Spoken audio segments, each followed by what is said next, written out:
Y'all, completely new to me. Never seen this before. This is the Allman Brothers Band recording March 11th, 1971, the early show at Fillmore East. My dude Richard Edelman sent me this photograph, and oh man, it's just a killer shot. You can see it's a little bit fuzzy in the light and stuff. Two things I want to point out. Number one, I want to make sure you see that's Juicy Carter there to Dickie's left and Barry's right. My initial joke was that Juicy's ready to ruin another take of In Memory of Elizabeth Reed. I am not a fan of Juicy Carter's playing on At Fillmore East. And in general, Juicy's playing with the Allman Brothers Band when it has come up. But that's not what I want to talk about. If you look closely, here's the piece I really want to talk about. And I put this in Play All Night, my book on the early era of the Allman Brothers Band. Look at two things. Number one, how tightly arrayed they are on stage.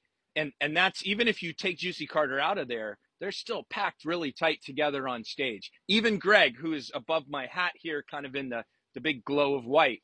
And look how close the drum riser is.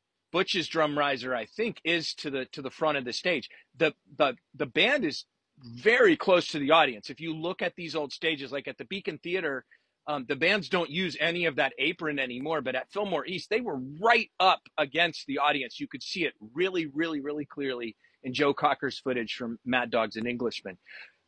Here's the thing about this. Two things, obviously. First, I said Juicy Carter, that they ended the Juicy Carter experiment after one more show, which was the late show on Friday night. Then Juicy doesn't sit in with the rest of the band. That stuff has been released. In 2014, they did an entire set of all of the sessions that made up At Fillmore East.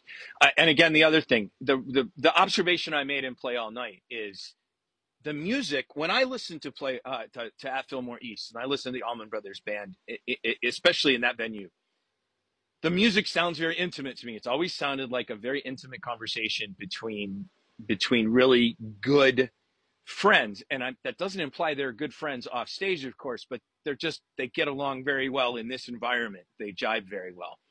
For the most part, they seem to be a very, very close bunch of people in this era. The music is intimate.